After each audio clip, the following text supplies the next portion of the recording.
Hello mga kapudi, kumusta kayo? Alam niyo ba mga kapudi, sa sobrang hilig kong manood ng Pinoy Big Brother collab at isa dun sa napapansin ko yung kanilang kinakain, yung kanilang mga snacks na madalas kainin doon sa loob ng Big Brother house. And yun yan, napadaan ako sa supermarket tapos bumili ako ng mga ilan sa mga snacks na kinakain ng mga housemate doon. So eto guys yung nakita ko doon sa supermarket. So itong patata o wishy patata baked potato flavor. So, yan, 'di ba? Tapos etong, Oishi crackling in old-fashioned salt and vinegar. So, yan, 'di ba inuulam pa nga 'to ni Michael Sager. And then etong pinaka-favorite nila na madalas kong makita doon sa live stream ng, Pinoy Big Brother Collab Edition. So, ito nga guys yung Oishi Tater Teens Potato Snack Light and Crispy. So tara, tikman natin. Sobrang kaadikan kong manood talaga ng Pinoy Big Brother collab edition ay talaga pati yung kinakain nila ay napapansin ko and curious din naman ako guys. Actually, natikman ko na yung patata dito, yung crackling saka itong tater. Dahil nga sa Pinoy Big Brother, lakas makapromote ng bahay ni Kuya. Ito, napabili tuloy ako. Pero meron pa tayong part 2 nito guys kasi meron pang mga other mga snacks and the breads na kinakain dun sa loob ng bahay ni Kuya na gagawin ko din ng content to. Content to? Content. Alright? Tara, taste test natin. You know?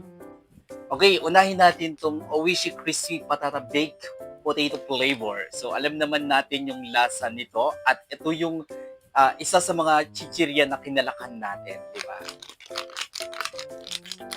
Maraming mga Pilipino, mga batang Pilipino ang favorite itong crispy patata. Tara, tikman natin.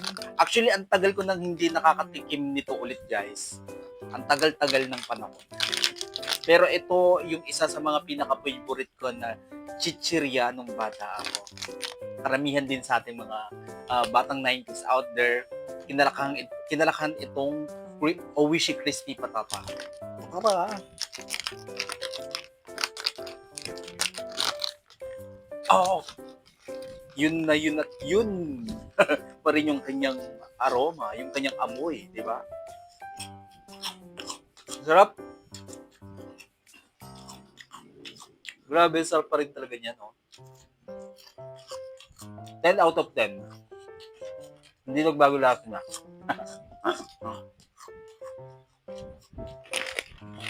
Rocklings. Inuulam to guys. Napanood yun sa Pinoy Brother, pwede siyang iulam. Actually, nag-uulam naman ako ng mga chichirya. Ang madalas kong inuulam na chichirya sa kanin is yung mga chicharon, gano'n. Tapos, ano pa kasi yun? Yung lechon manok na chichirya. Alam niyo yun? Di ba? Tapos yung tawag kasi dito, yung fish cracker, mga cracklings, yon inuulam siya. Diba? So, cracklings to. Crackling salt and vinegar. Ito, natikman ko na din to. Masarap naman siya, diba? Na maasim. Sarap nun. Tara, taste test natin. Ayan, o. Ganyan din mo kayo magbukas, guys. Yung iba sa gitna, no? Grabe, amin na mo yung vinegary niya. Vinegary! Ang sarap niya, men. Ang sarap niya, mga kapuji. 11 out of 11. May ganun talaga yun. 11 out of 11. Sarap. Ito. Next natin tong Oishi Tater Teens Potato Snack. Actually, meron akong review nito. Review. Panurin nyo. Ang basa ko pa nga dito, guys, akala ko, ang tamang pagbasa nito is tater. Ang tamang pag-pronounce pala nito is tater. Alright. Ito guys is potato snack siya pero meron siyang cucumber flavor. Nagawan ko to ng review. Ganyan yung kanya, oh. Yung kanyang laman. Yung smell niya is amoy cucumber talaga siya. Yan. Tapos yan siya, oh. Ganyan siya. Sobrang tin lang niya. Masarap yung lasa niya, guys. Tapos yung aftertaste niya is lasang cucumber siya. Ang sarap niya. Very, very light lang. Tapos magdadabi, bobo. Nagawa siya guys, nagme-melt po siya sa bibig. 100 over 100, sarap. Baka naman, Owishi. Grabe Owishi noon, tagal na nila, no? Ang dami, yung mga pagkain nung mga bata pa tayo hanggang ngayon, nasa market pa rin siya, no? Ang dami nating story regarding dito sa mga pagkain ng Owishi, no? Memories, no?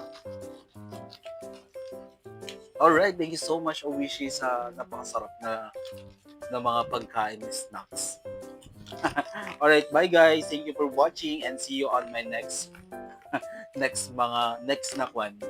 Mga mga food trip, 'di ba? Mga mukbangs, mga taste test. Actually, meron pa akong part 2 nito. Right, abangan niyo 'yun.